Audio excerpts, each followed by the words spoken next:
I mean, earnings season has been pretty insane. I don't think I've seen an earnings season like this in my life where so many companies have beat. I think we're near record highs on beat, and the beat is massive. And people say, well, you're comparing it to last year. These are analyst estimates, and they're just destroying the analyst estimates, which means if they're reporting higher profits, that P for S&P 500, which was 23, I think, it's only 21 now, right? Because we're seeing a market that's kind of held steady, going a tiny bit higher, but earnings are rising, which is going to lower the overall PE. And it's amazing to see which companies have pricing power and which companies could pass on those costs, because they're all seeing higher costs from commodities. If you look at the housing, I think they have a basket of the commodity index related to housing is up like 35% year over year. And this is as of, I believe, a few weeks ago when lumber already has come down a lot. Still up a ton from its lows, but it's come down a lot from where it was. But passing on these costs, you're seeing which companies could do that and which companies can't right now. I mean, Clorox got nailed. You look at Netgear got nailed. Texas Instruments had a terrible call. But yet you're looking at look at the Under Armours and look at the Nikes. I mean, these are companies, Under Armour, I think, has so much upside potential here. I mean, I really like this name, but it's rare that you see, especially during this earnings season, Dan, that a company has I think it went up 6%, 7% running into that quarter, and then reported earnings, blew out the numbers, and went up another, 5-6%, whatever it was. Usually what you're seeing right now, and this is a stat, guys, the average company that's beating, which is most of them, the average company that's beating on both the top and bottom line is going up only 0.8%. Yet, if you miss and report a weak quarter, you're going down close to 2%. Yeah. So if you look at that statistic, think about that. There's still, most of the S&P 500 reported, but if you're buying a stock, just see when it reports. Because even if they blow out the numbers, chances are you're not going to get a huge push higher from that. And if they happen to miss and you read it wrong, you're going to get nailed.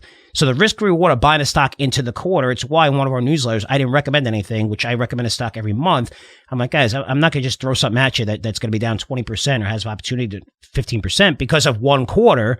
But that's the market right now. And, Under Armour really killed it. And, that's a name that I think was great this week. But, we saw a lot of other names report, get hit a little bit, and then start coming back. And Square's another one that with $27 billion acquisition. Holy cow, that's a big acquisition for those guys. Yeah, absolutely. And plus, it was interesting because they're buying that company. I don't have the name of it in front of me, but it's buy now, pay later theme. I don't know if that's more of a loan portfolio kind of a book play, just kind of annuitizing all these type of loans or whatever. I'm sure they're favorable interest rates and all that kind of thing. But just fits with the big picture of this kind of margin / loan / buy now, pay later type deal. But Square's been knocking it out of the park. They have great services. That's been a great winner for CRA. Not in there anymore, but it was a great while it lasted. Clorox, the big thing there. So not only, to your point, you're matching comparables to a week last year, and analyst estimates for the most part, weed that out. But margins for Clorox dropped almost 10 percentage points. That is a massive move for a huge company. And it was because of higher manufacturing and logistics costs. The important thing will be going forward is, are they going to be able to raise prices from here going forward, or are they going to be able to lower prices on the manufacturing and logistics cost to get those margins back? Because there's no way a management team can sit on their hands, for the next quarter and not improve this one way or the other. The low-hanging fruit is probably to assume that manufacturing and logistics costs will continue higher for the next quarter or two. So they got some maneuvering there to do. But obviously they're an essential business. If they're getting sold off or whatever on a pullback, that's a longer term. I don't think that's a trade. I think that's more of an investment. So keep that in mind when you're looking at these conglomerates. And also, if stimulus money does run out, I know there was an I believe it was Arkansas judge that reinstated the $300 unemployment benefits. So that's going to go through some more legality. But if stimulus does get cut off to a certain extent, that's going to have a ripple effect through pricing power or through the economies, and really see who has pricing power and consumer choices. So lots going on. Like I said, Frank, it's just a boring summer day today. Yeah, but you know what I do like? I like when I'm seeing, different companies report and how they report and how they're dealing with this cost. Like Ford, I thought was amazing because Ford actually blew out the numbers and everything's great. You know what that's based on? That's based on future orders of their cars. They're doing exactly what Tesla did, where everyone ripped the shit out of Tesla for doing.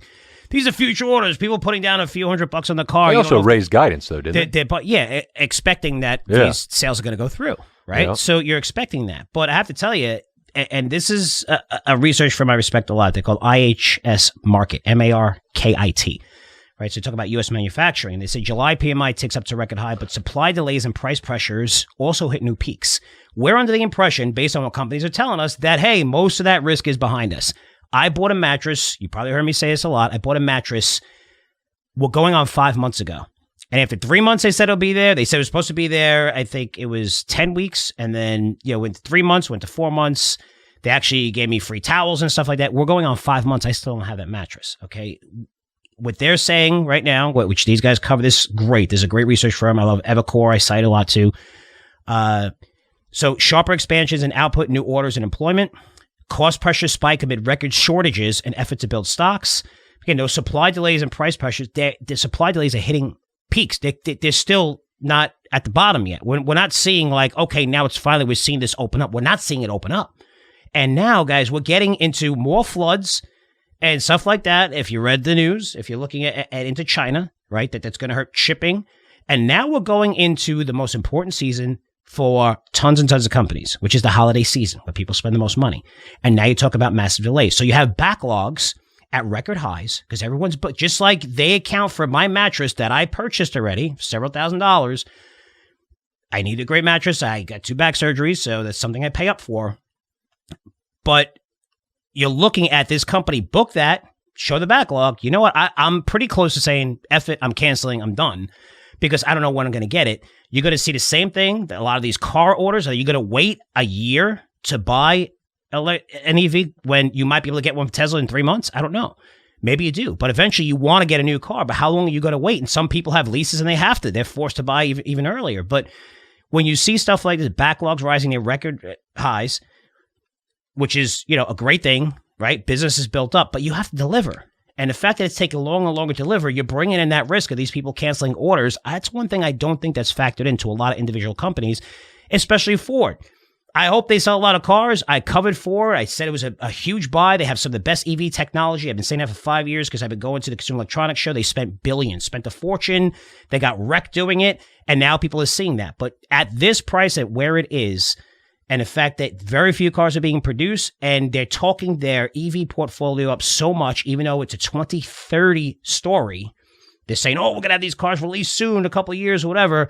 For me, that's bullshit, and I think it's eventually going to hit them. But that's another company that I enjoyed listening, saying, wow, I really don't believe these guys. Like, they're not really talking about they're talking about everything's okay right now, and it really isn't. And that's still a big story. It's still a big story with chip shortage. Yeah, a lot remains to be seen. I mean, we talked about it a week or so ago. I mean, Taiwan Semi says that the worst of it is going to be, past us, and it's going to improve on the auto sector, and they're increasing production. So, yeah, to your point, you got to execute, you got to deliver. So, who knows if that'll be over the next quarter or the next 2 quarters. But, yeah, unfortunately, our hands are tied, and you just have to see who's telling the truth. No, I know. And I will say this. We talked about Square really quick. I just want to talk about a couple more companies, guys, which I know you guys love hearing about, is Square. How much did they pay? Was it 27 billion? I believe. Somewhere. It was 25 to 30. I know it was between that. And there's a company with market cap deal, a little over 100 billion. This is a massive purchase. And, I've seen a lot of people, even Schiff came out and said, you overpaid for this. This is crazy. This is a crazy bid. You overpaid for it. The stock went up to the tune where they added $12 billion in market cap because of this deal, and this is an all-stock deal. So it just got a lot cheaper. So just like, if they have that agreed-upon price, which they do. So I don't know when it's closing, but usually it's based on 30 days and what the average price is and whatever, but that's how good that deal was. But when you look at it in that terms, it wasn't such a bad deal. Another stock that I really like on this pullback is Take-Two. This is a company I followed for 15 years in the single digits.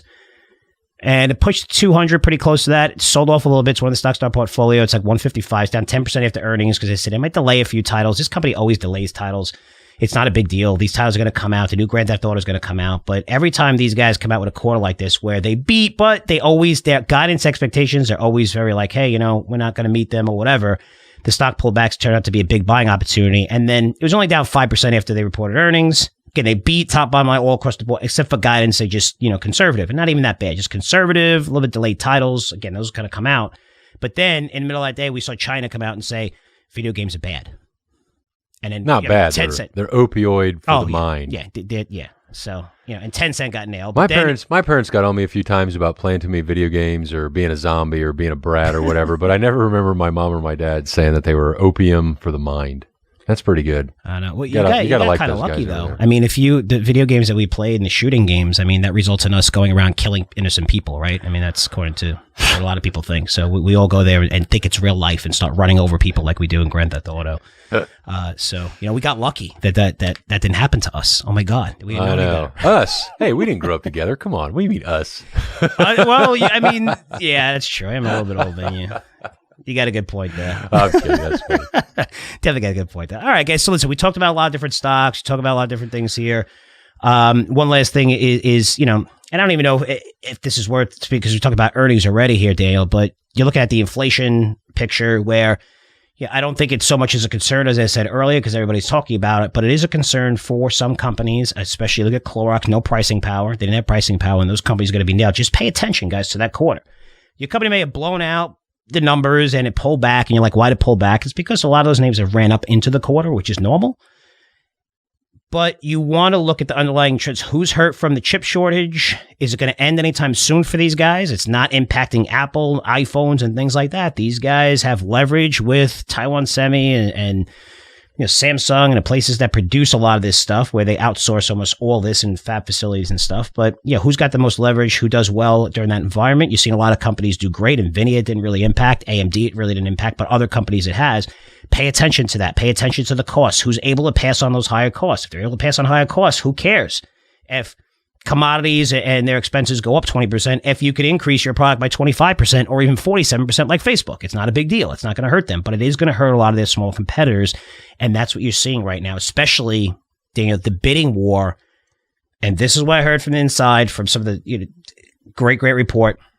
I think it's from Maersk in the shipping industry, where the big companies, even like the Amazons or Walmarts or whatever, right, shipping their goods, they're outbidding everyone else to the point where they're losing money to really crush a lot of their competitors. And their competitors, if you're small cap, mid cap, you can't compete with those bids because you can't afford to lose that much money. And it's going to result in a lot of your products not getting to the markets they need to get to, which is, going to result in cancellations and a lot of those sales going over to the big guys, which they'll make up later on. They can afford that. They can afford to lose tens of millions of dollars, billions of dollars over a year when they know, due to what they're doing right now, that's going to result in 3x, 5x the amount of profits because we're going to eliminate almost all the competition, and that's when we could really raise prices. So a lot of that stuff is going on. Pay attention to conference calls. It's not too hard to see it if you're paying attention. I think that's it, Dan. We cover a lot of shit, right? Yeah. Yeah, there's always a lot of, for a boring summer month, there's going to be plenty. So, yeah, we'll keep you in tune. Don't panic. Don't get too depressed. And, just sift through the noise and enjoy the hot days. And markets will be back here, same time, same place.